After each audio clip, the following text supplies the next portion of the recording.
Pour la première fois de son histoire, la Corée du Sud a vu sa population diminuer, en cause la poursuite du solde naturel négatif, de nouveaux départs des habitants en raison de l'épidémie de coronavirus ou encore la chute de l'afflux migratoire. Les chiffres sont parlants, à en croire les résultats du dernier recensement démographique réalisé par l'Institut national des statistiques, le COSTAT. En 2021, le pays comptait 51,7 millions d'habitants, soit un recul de 91 000 individus en un an. C'est la première fois que la population a décru depuis que l'Institut a entrepris la collecte de ces données en 1949. Naturellement, son taux d'accroissement s'est contracté, moins 0,2%.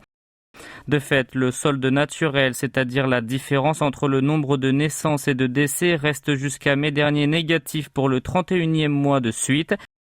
Le COSTAT explique le déclin annoncé par le recul des arrivées des étrangers après le déclenchement de la pandémie, alors qu'elle continuait de combler la décroissance naturelle.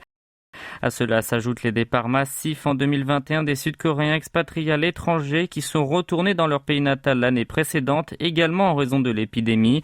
En revanche, le nombre de ménages a progressé dans le sillage de la régression de celui de personnes composant chaque foyer. Concrètement, l'an dernier, le pays du matin clair en comptabilisait un peu plus de 22 millions, ce qui représente un bond de 2,5% en glissement annuel.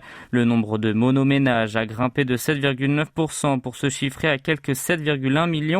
Celui de foyers composés de 2 personnes a totalisé un peu plus de 6 millions. Quant à l'indice de vieillissement de la population, à savoir le taux d'individus de plus de 65 ans pour 100 personnes de moins de 20 ans, il s'est établi à 143, soit une progression de 10,5 par rapport à l'année précédente. Enfin, s'agissant de la population en âge de travailler, c'est-à-dire les 15-64 ans, elle a diminué de 340 000 individus. Elle représente cependant 71% de la population totale.